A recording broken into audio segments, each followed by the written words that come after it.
Palang araw po, dito po ako kay Marita. Kamustahin po natin kalagayan nila, ano po. Parang wala si Jonathan, parang pumasok yata po. Eh, Jonathan, pumasok? Pasok? Trabaho? Oo. Ito naman. Kamusta na? Ayos lang? Uy, kayo magamot ha? Nakayong magamot? Nakayong magamot?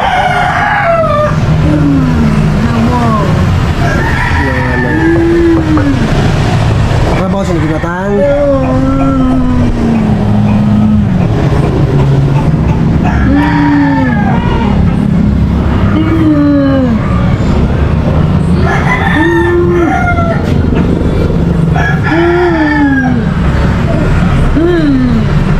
Punta ka doktor? Meron ka na gamot? Gamot? Pakialam ka? Meron. Ayan po, mga kapamasabang wala po kasi kami. Tulad po ng sinabi ko na si Buddy tsaka si Tonying. Gusto Tonying ang magdadala sa kanila sa clinic na nakita namin. Ayan po, na check up na nga po sa tulad po na napapanood nyo sa vlog ni Boss Buddy. At may mga gamot na po. At sana maagapan ano po kasi delikado. So ngayon naman po pumasok si Jonathan. Kaya doon na makausap si Jonathan, wala rin makausap. Sila na Marita lang po rito. Pupuntan ko po si Jonathan siguro kung saan ko siya mahanap na po. At least nakikita niyo po si Nanay Marita. Ito po ang update sa kanya. Wala rin si Ate Jenny para maano sana kung anong sitwasyon. Kaya wala natin makausap mga kapams. Subukan natin tingnan si Ate Jenny rito.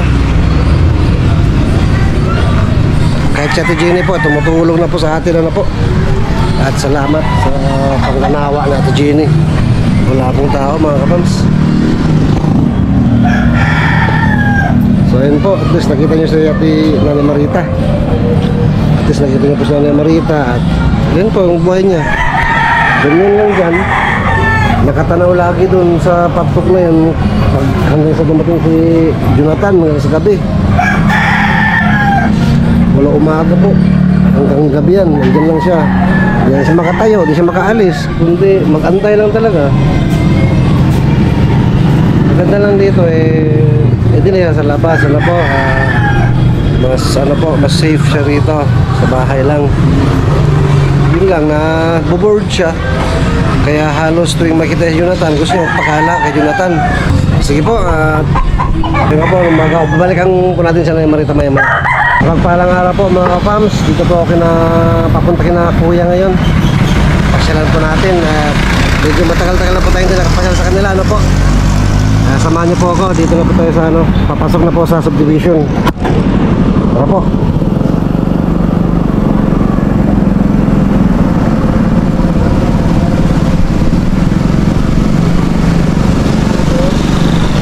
Kinakabisit ako.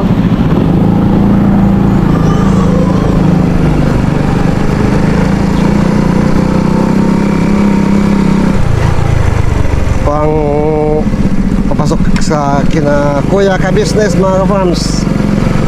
Po, ano kaya sino kayo maabutan natin ngayon doon? Samahan niyo po ako. At tingnan natin kung sino mga tao doon ngayon. Siyempre, matagal-tagal din po tayong hindi nakapasyal doon, ano po, kasi sunod-sunod yung mga inaasikaso natin. Tapos nung medyo luwag-luwag sa schedule, paabot pagdating naman yung birthday ni Love, kaya yun naman ang inaasikaso. At ito, pag-uwi natin, siya naman dahil natin na habang di pa nagsisimula yung hectic na schedule natin. Siyempre sila po ay pagod pa yun. Hindi pa nakaka-move on. Siyempre kaya sa birthday niya, pag-celebrate, papahinga po muna sila. Sana po mga ka-farms, mga ka-business, nasa maayos na kalagayan po tayong lahat sa panahong ito, ano po. Medyo paiba na po talaga yung ano natin, yung panahon. Dulot ng global warming. Maya-maya ulan, maya-maya ang tindi ng sikat ng araw. Sakit sa ulo. Kaya ingat-ingat po ang lahat, mga kapams, mga ka-business, mga kapams nating mga Ilocano dyan. Imbagnal daw kada kayo amin. Sa mga Bisaya po, may adlaw. Nautunta nga nata sa pang lawas nga maayo no. Amping-amping ta mga kapams. Lunggo halong ta, halong sa tanan mga kapams. Mga kabanwa namon da. So, malapit na po kina ka-business sa ka-business house. Ito na po yung court na naglalaroan namin noon mga kapamso. It's been a long time. Medyo matagal-tagal po kami nakabig dito. Sino man nandito? Uy! Si Damulag, si Kuya Puto, nandito. Ang pogi talaga ni Kuya Puto. Malayo pa lang, kitang-kita na eh. Kita mo. Good morning. Pasyal. Sino nandyan? Uy, si Bungkot. Ano, bang?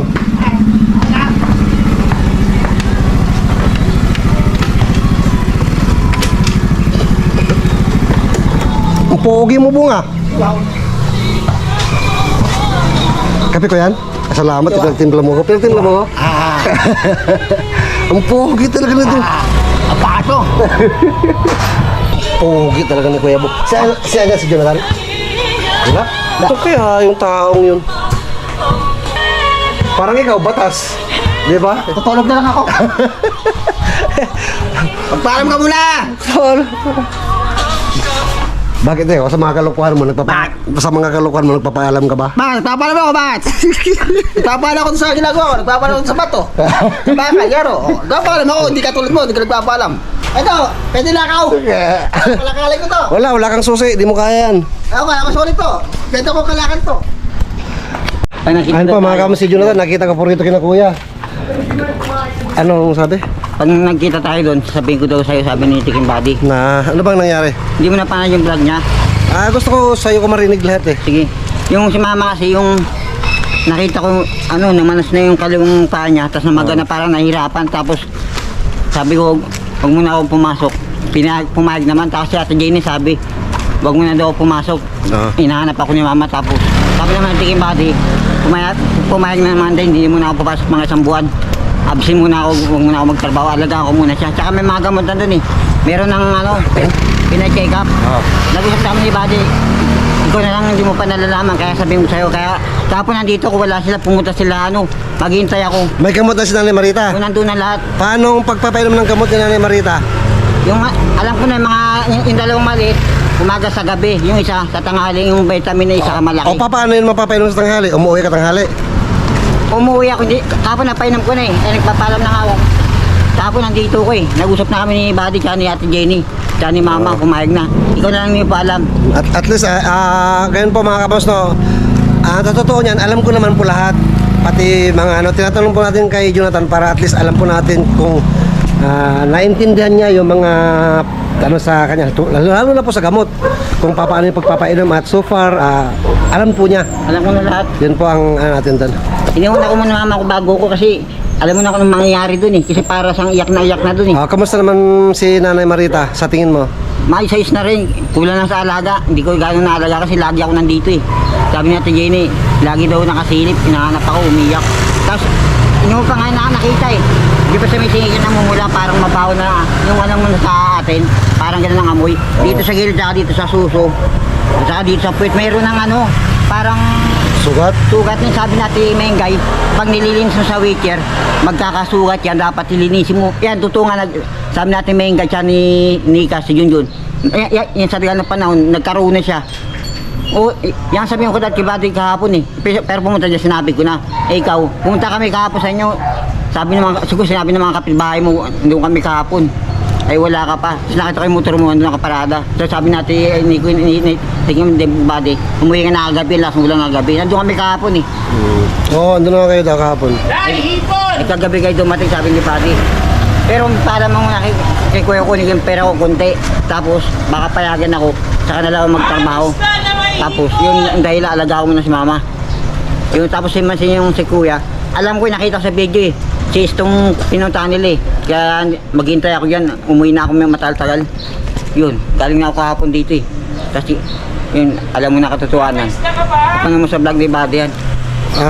Alam ko naman lahat, Jo. Alam ko lahat na nangyayari, no? Pero yun nga po, yun lang po ang natin kay Jonathan, no? Gusto ko marinig sa kanya yung mga Yung hardcut ko bagay-bagay at sa nakikita niyo po is Tignan mo pa. malayo na yung level ng isip ni Jonathan na po, yung nag-matured bigla dahil sa pangyayari kay Nanay Marita. Yan ang nangyari na sa sige kuya lang, ko yun eh. sige lang po. Huwag pinabayaan, mauwi sa ano yun. Wala sa alaga. Pumayag naman si mama tsaka si Ate Jenny, si Buddy pati ako. Ikaw lang yung paalam kung papayag ka o hindi. Bahala ka kung hindi ka pumayag. Eh si kuya naman, bahala rin kung hindi papayag. Diba sa ako ni kuya ko pinagtrabaho para may pera din ako.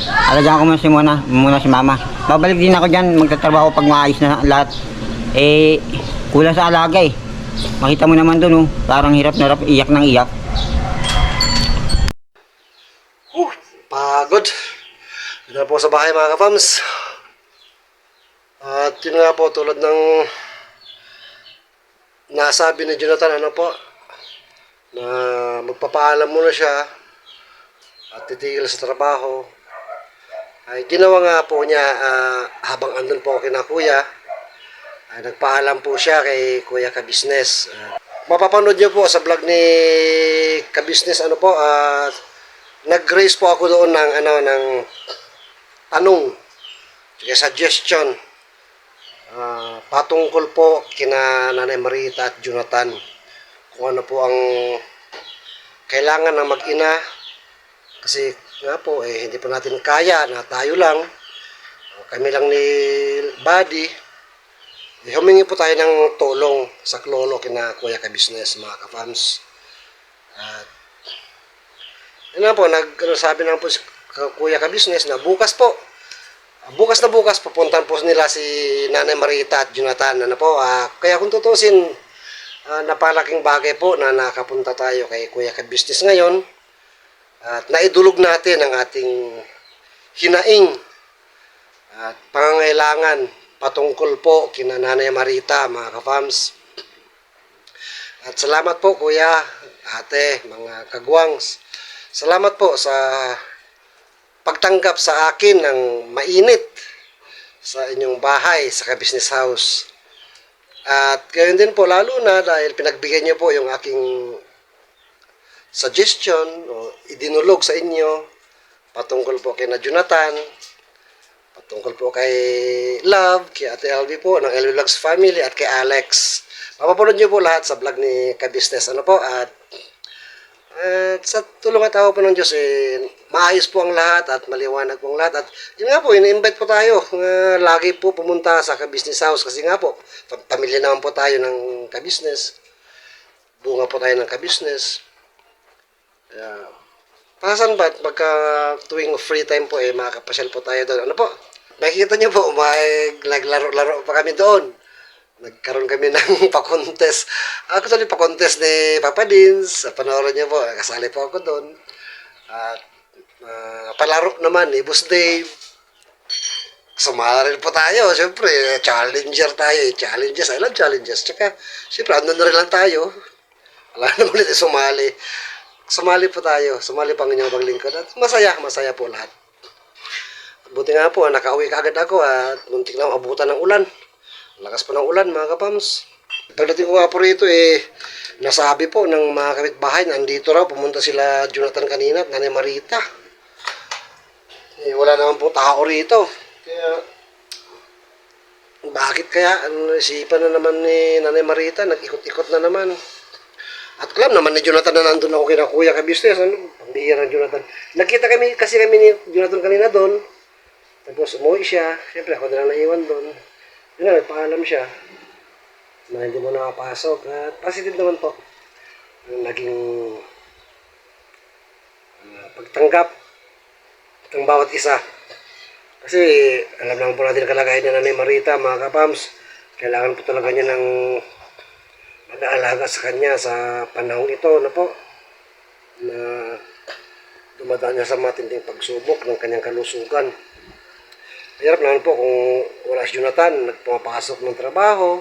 Although hindi naman po talagang trabaho yung ginagawa niya doon, pero yung oras po ng pag-inom ng gamot ni Nanay Marita, kailangan na nandun si Jonathan para mapainom siya.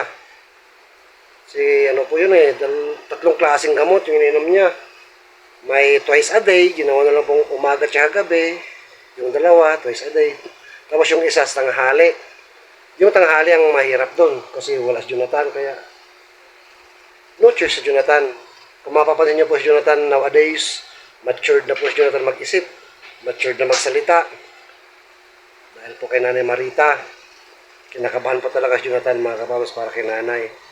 Sabi nga po niyan, nakita na niya yung ganun dati sa kuya niya. Alam naman po natin ang nangyari sa kuya niya na pumanaw po dahil sa ganung kalagayan. At yun ang nagbigay sa kanya ng takot. Na nakikita niya naman ngayon kay Nanay Marita ang ganung sitwasyon. Kaya sabi po niya, kailangan tutukan ko si nanay. Sabi po niya.